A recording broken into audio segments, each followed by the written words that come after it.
No. Yeah, so the first point for the effectiveness of the book, I think, would be the diversity of the exercises, so that the students get a lot of practice, because that would lead the teaching and the studying to the right direction. That you study a little and then you practice a lot.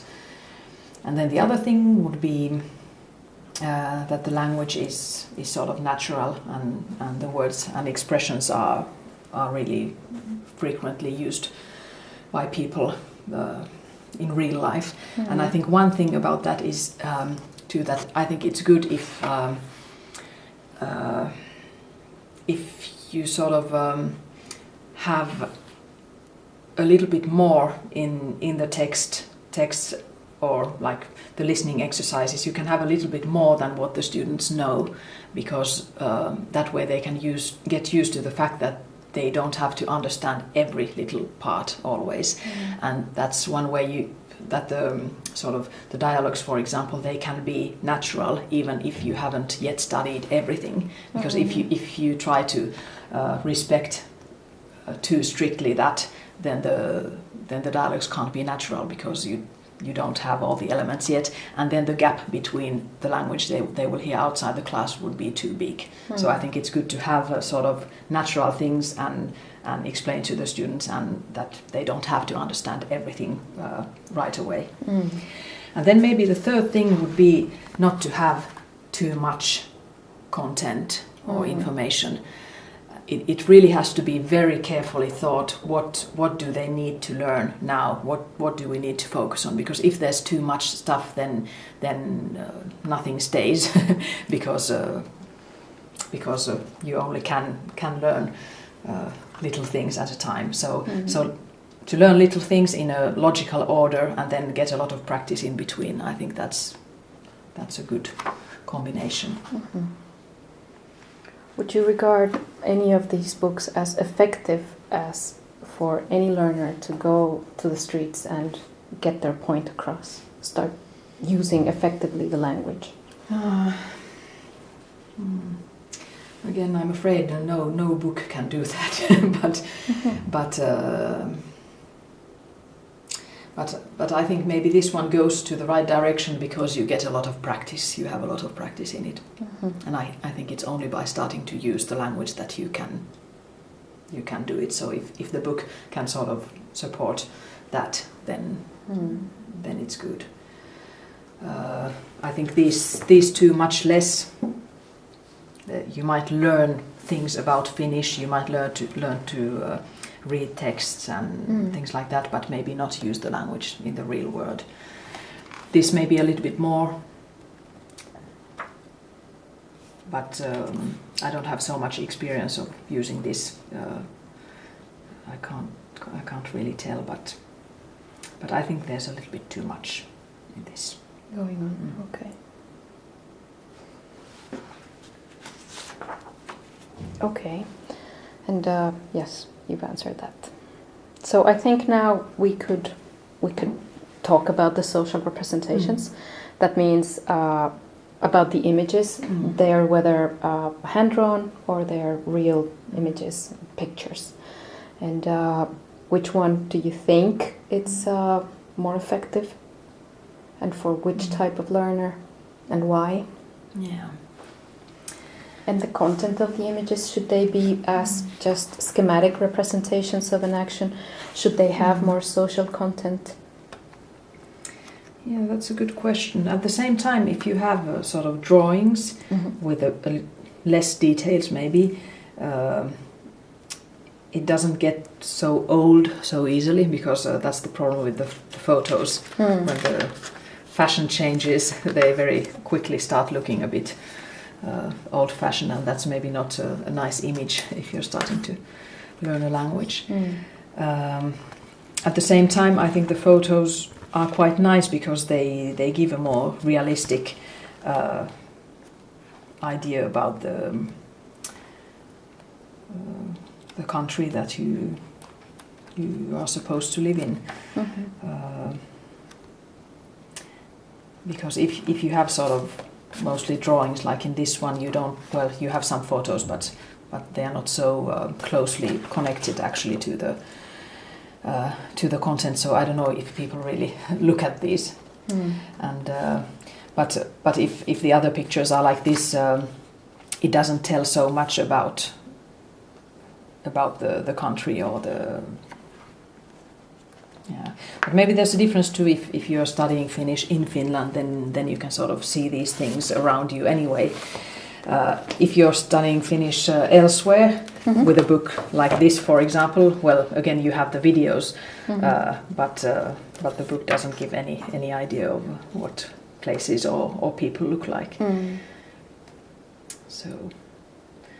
And maybe the representation of the culture, like in this one, it's quite narrow because the videos, they are about young adults in Finland. So you talk about their life, but you can't see any other realities. And then the culture that's represented, it's mostly very traditional sort of. Literature, art, design, this sort of things, not any popular culture or. How important do you think is that popular culture is part of this teaching? I think it's really important to sort of motivate the students. Of course, it depends also where you teach, but for example, at the university, I think it's really important. And then it's another thing, should you have it in the book or should it be something that the teacher adds, because that's something, of course, that's changing very quickly. So maybe it's better to have it as an extra thing that you bring, because you can bring always things that sort of current things that are going on now. If it's in the book, then you're talking about things that happened maybe 5 years ago, and that's not so interesting. So maybe it should be in the book. But yeah. How important do you think it is that the Finnish as a society, Finns as a society, should be represented in books, and why? Well, I think it's a good thing, because it can sort of give an occasion to talk about the culture and the society, maybe through the texts also.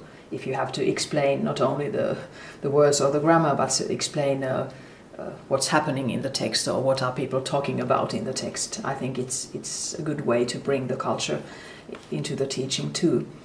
Of course, many books have sort of foreigners as characters in the book, so that the students can sort of identify to them, and maybe that's a good thing also, because then you can have sort of situations where they probably are going to find themselves in. But maybe a bit of both would be a good thing.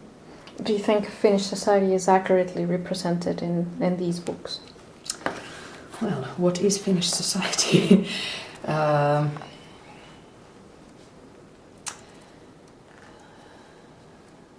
I think this, for example, this one is quite diverse in that sense. You have very many. You don't have just a few characters that you follow, but you have very different sort of people and families and professions and situations. So it's quite diverse in that way.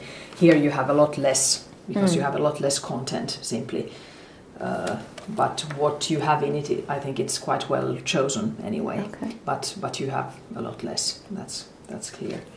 In this one, like I said, it's quite sort of biased, if you can say that. So it doesn't give a very. I think there are a lot of things that are missing, sort of real, everyday, real life in Finland. I think there's a lot missing here.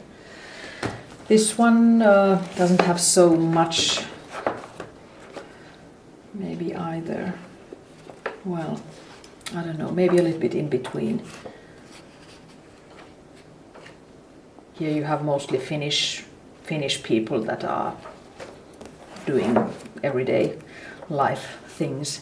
So it's, well, maybe it's sort of okay from that point of view. Yeah, but there are not so much dialogues, and like the spoken language is not so well represented.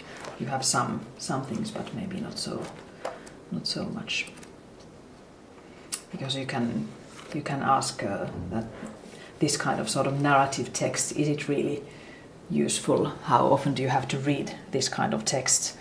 So you can learn vocabulary, you can learn structures from them, but they are not really real life texts, or you don't need to use this kind of language maybe so much. Why would you think it's important to have real life situations depicted in these type of dialogues?